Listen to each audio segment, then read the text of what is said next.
The Karen of my building told me her keycard isn't working. Demanded I fixed her keycard. So I did, by userinf1wh0. This just happened maybe 5 minutes ago and I think it's hilarious. I'm the facility manager for my building. Everything that happens and goes wrong, is my responsibility. So I make sure everything runs smoothly. My boss had made it clear, it's my building and I was hired to not only keep people in line but run everything. I'm not a dick but I hold people accountable, forcibly but politely. There was no facility manager for a long time before I came along and both clients and employees ran amok, with no order. In the 4 months I've been here, my boss has praised my performance and has gone to bat for me countless times. She's the best boss I've ever had. I've got a firm but fair approach and my reputation reflects that. I've got a Karen in the building and trust me, the name stereotype applies, who's just a counselor for family services, has nothing to do with our group. She likes to complain about everything and gives my boss a headache almost daily. She shares an office with another woman, who's unfortunately, picking up on her Karen tendencies. Karen in training. I've been doing a keycard audit all week and I knew to leave Karen's keycard alone because she's the only Karen in the building, so her name stands out. I am missing 75 keycards, lots of former employees having all door access, dating all the way back to 2015. Can't have that, so I deleted a lot of them, especially if it had a wacky name or just a room number. However, I did delete Kit's card information because it wasn't under her name. She just came to tell me her keycard wasn't working and Karen happened to be passing by and overheard it. I went and fixed Kit's keycard and we went to go check to see if it worked or not. We found Karen outside the office waiting, complaining to my boss that her keycard didn't work either. Karen wandered away and my boss rolled her eyes and I smiled and I told her I would take care of it. After checking to make sure Kit's keycard worked, I went downstairs to check the system, looked up Karen and wouldn't you know it, her keycard was completely fine. In fact, it showed she had a master keycard. So I changed all of her permissions and limited her back to just her room only. I went upstairs and got my boss's attention because her office is next door to the ladies and I mouthed listen and pointed.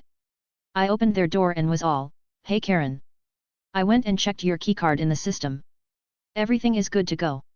In fact, it said you had a master key to the building and per the company orders, since you're not a contractor or a company employee, I can't give you that access. So I had to revoke your status to just this room only. Can't have you bugging people on official business. Wink, thanks for bringing your keycard to my attention." She started to object that she needed the master keycard because XYZ and I was all, "Yeah, sorry. Maybe before but I'm the facility manager and you don't need access to everything except this office and if you do, it's outside your pay grade, so you'll have to come get me. Okay? Cool, thanks, bye." And then just closed the door on her mid-sentence. My boss was quietly laughing her ass off in her office and gave me an air high five. TLDR. Karen complained her keycard didn't work, when it absolutely did. In fact, she had master key access and had she not said anything, would still have it but made me check and I revoked her status completely to just her room only. Edit. To be clear, I'm not talking down about my co-workers. They're fantastic people and no, I'm not a suck-up. They work in education and bend over backwards to help students and customers get the information and help they need. The building mostly got shut down and neglected and customers got lazy due to the C word. We offer free classrooms to those who need it, including a computer lab, by a reservation first come, first serve basis. The problems we ran into was that the previous FM passed away suddenly and the replacement was temporary. Coupled with the C word, and this was our problem. My co-workers weren't able to enforce rules and regulations and rooms were left destroyed and neglected, keys stolen, etc. Since my arrival, I've enforced the rules and allowed the staff to resume their normal duties, without having to clean up after and babysit customers. Karen isn't staff, she's just renting an office.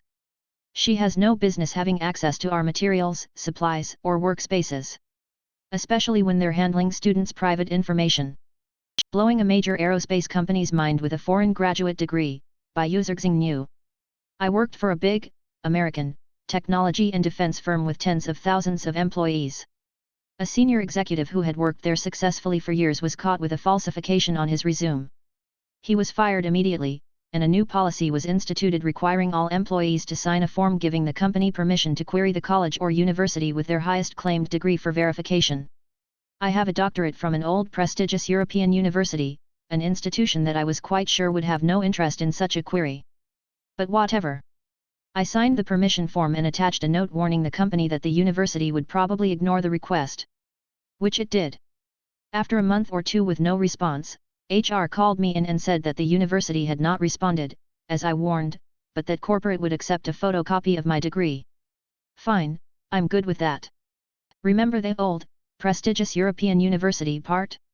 My degree is a piece of actual parchment about the size of a throw rug, with a wax seal about a centimeter thick, and written entirely in Latin. So I bring it into the office and photocopy it a bit at a time by sliding it around on the photocopier window. Takes like 12 pages to get it all.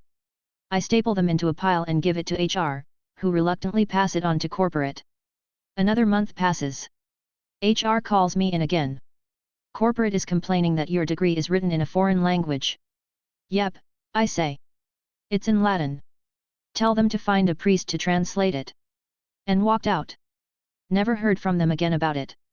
Edit for clarification. 1.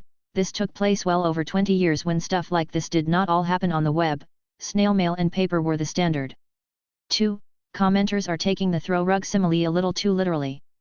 It's quite large but would make a rather measly throw rug. 3. My work was in the civilian sector and did not require a clearance. The fact that I am an American with a foreign PhD did not cause any hassle. Manipulate my doctor's note? Okay. Here's a new one, by user Drekofe. I work at a distribution center and unfortunately I injured my knee while working one night. We're not sure what happened, the case is currently ongoing. In the beginning they were pretty accommodating until they noticed a loophole in my workers' comp doctor's note based on how it's written. This part is important. The note stated to give me 2 to 3 15-minute breaks to rest/ice. The doctor meant this to be included with our regular 2 lunches. The operations manager and HR decided that 2 of those breaks were covered by one of the lunches and would only give me 1 additional 15-minute break. I objected, stating he very well knew what the doctor intended, but he didn't budge. Fine. I go back to the doctor and mention what happened. Naturally he was annoyed and wrote a new one stating to give me a 15-minute break every 2 hours. Easy, right? No. The operations manager and HR consolidated my lunches for the breaks because of how it's written. Once again I go back to the doctor. Now he's pissed and includes in addition to regular lunches on the note because they're so focused on how it's written. Operations manager is furious when I show the note and said he refuses to pay me for those breaks, to which I'm pretty sure is illegal. I submit a letter of concern to the safety supervisor along with a statement that I'm planning on bringing this matter to a higher power, a carefully chosen word for lawyer, then spoke with head of HR. Like magic, operations manager presented me with a reasonable break schedule and has me assigned to a department where I'd be stationary. Bonus. Not everybody is a pushover who won't fight back. TLDR. Got hurt at work, job exploited doctor's note twice, I used their own words against them, they got mad, I threatened to sue, matters resolved. Sadly I'm still getting treated but at least I can rest a little easier now. This nonsense was messing with me at home. Appreciate your guys' time. Edit, holy crap this blew up. After reading a ton of comments suggesting to push things further, I'm definitely gonna look into it. I did log everything with dates and details as well as kept a copy of the letter I submitted. Thank you everyone for your support. And no, it's not Amazon. I failed to mention the operations manager tried to throw my second job in my face when I confronted him. 1. That's irrelevant to the current matter. 2. Are you kidding?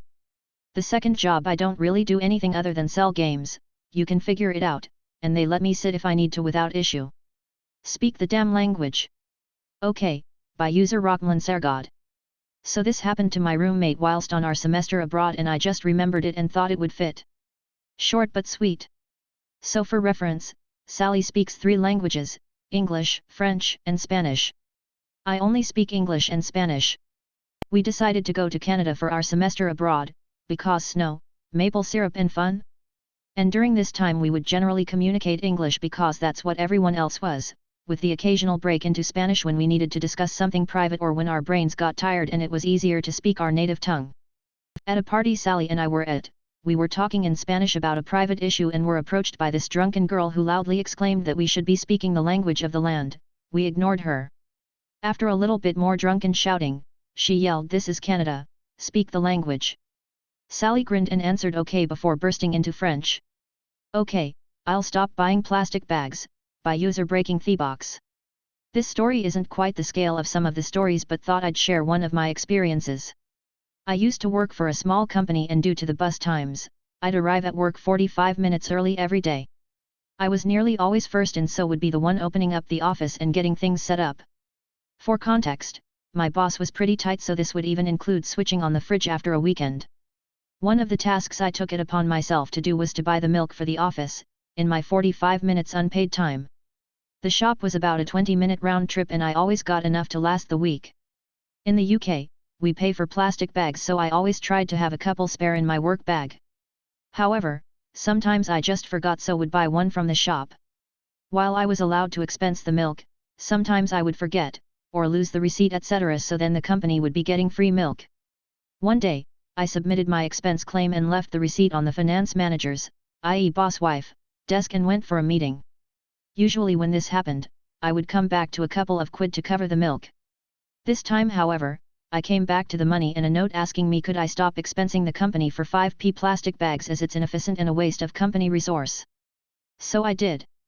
In the 12 months I continued to work for them, I never bought milk again for the office and stopped doing any chores in the opening up of the office, other than switch off the security alarms. I'd instead use that 45 minutes to eat breakfast or even just sleep. For the sake of 5p every couple of weeks, the company lost someone doing office chores for free, started paying for all their milk, plus had the inconvenience of running out of milk during the day with someone having to use work, i.e. paid, time to buy more, which was even more awkward when we had clients in.